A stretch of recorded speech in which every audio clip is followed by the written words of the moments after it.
श्रीगंगानगर जिले में 3 युवकों द्वारा गैंगरेप किए जाने के कारण परेशान होकर ननद और भाभी द्वारा आत्महत्या करने का मामला सामने आया है। भाभी ने 3 महीने पहले आग लगाकर आत्महत्या कर ली थी, जबकि बीती रात ननद ने भी फांसी का फंदा लगाकर खुदकुशी कर ली। इसके बाद मौके पर तनाव की स्थिति बनी हुई है। मृतक युवती ने इस मामले में पुलिस द्वारा जांच में सहयोग नहीं किए जाने के भी आरोप लगाए थे। दरअसल मामला सूरतगढ़ के राज्यसर थाना इलाके के गांव सावलसर का है, जहां बीती रात एक युवती ने घर में ही फांसी का फंदा लगाकर आत्महत्या कर ली। मृतका के भाई ने बताया कि गांव के 3 युवक पिछले कई समय से उसकी पत्नी को परेशान कर रहे थे और उन्होंने उसकी पत्नी के आपत्तिजनक फोटो वीडियो बना लिए और उसे वायरल करने की धमकी देकर देह शोषण करने लगे। इसके बाद इन तीनों युवकों ने उसकी पत्नी से ननद से भी बात करवाने के लिए कहा।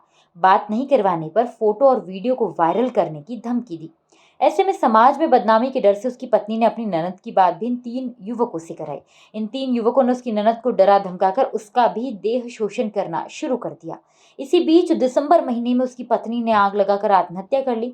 इसके बाद पुलिस ने इन 3 युवकों के खिलाफ मामला दर्ज किया। फिलहाल इस मामले में पहले भी 304B का मुकदमा दर्ज हुआ है और जो आज इस युवती ने आत्महत्या की है, उसने पुलिस के ऊपर आरोप लगाए थे कि जांच जो भी है वह सही नहीं हो रही है। वहीं गंगानगर के एसपी गौरव यादव ने बताया कि आज सुबह एक जानकारी मिली थी कि सूरतगढ़ के गांव में एक युवती ने आत्महत्या कर ली है और इस मामले में पहले भी 304B का मुकदमा दर्ज हुआ है और जो आज जिस युवती ने आत्महत्या की है उसने पुलिस के ऊपर आरोप भी लगाए थे कि जांच जो हो रही है वह सही नहीं हो रही। उसको लेकर युवती मेरे पास आई थी और हमने लगातार उसकी जांच भी चेंज की थी, लेकिन अभी जांच शुरू की गई थी तभी युवती द्वारा आत्महत्या कर ली गई। हालांकि 2 आरोपी गिरफ्तार कर लिए गए हैं, तीसरे की तलाश जारी है। और इन 3 लड़कों की वजह से मेरा घर बर्बाद हुआ है। कौन कौन है ये एक नाम है अशोक कुमार और दूसरे का है लालचंद और तीसरे का है शिवचंद।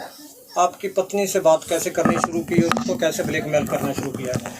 जी, इन्होंने मेरी पत्नी पढ़ती थी 12वीं में, उसके बाद में ये उस टाइम साथ में पढ़ते थे उसके, और उस टाइम से ही ये रिलेशन में आए उसके साथ। और उसके बाद में इन तीनों ने मिलके उसको ब्लैकमेलिंग करना शुरू कर दिया।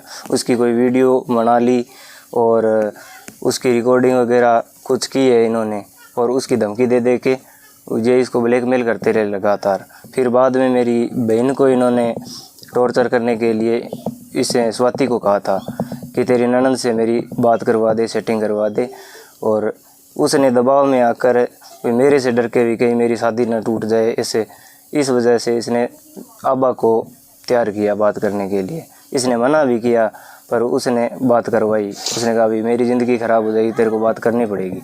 और इसने उस लड़कों से बात की। बात करने के बाद में बार बार वो लड़के बारी बारी इसके साथ बलात्कार करते रहे और ये किसी को पता नहीं भाई। ये अपनी भाभी को कहती थी पर वो मजबूर थी, वो भी किसी को नहीं बताया उसी ने भी, और बाद में उसने अपने आप की आग लगा ली। सूरतगढ़ में जो परिजन हैं उनसे लगातार वार्ता जारी है। उनकी जो डिमांड्स हैं उस पर भी लगातार वार्ता जारी है। पूर्व में भी मैंने कहा था, अभी भी कह रहा हूँ, यदि कोई भी किसी भी तरीके की शिकायत करता है, कोई जांच देता है, कोई रिटर्न रिपोर्ट देता है, तो उस पर प्रॉपर डिटेल शीघ्र इन्वेस्टिगेशन की जाएगी, जांच की जाएगी, और यदि कोई किसी भी तरीके का कोई भी अधिकारी दोषी है तो उसके विरुद्ध कार्रवाई की जाएगी। सर, तीसरे फरार आरोपी को तो आपने अरेस्ट कर लिया है, लेकिन उनका कहना है कि जब तक इन पे कार्रवाई नहीं होगी हम पीएम नहीं करने देंगे। इस सिलसिले में लगातार वार्ता जारी है और जैसे वहाँ पर एडिशनल एसपी को भी भेजा हुआ है वार्ता करने के लिए, उनको समझाइश भी की जा रही है और ये आश्वासन भी दिया जा रहा है, पुनः लगातार आश्वासन दिया जा रहा है। यदि वो कोई आयु कहीं और का चाहते हैं तो उसके बारे में भी उनसे वार्ता की गई है।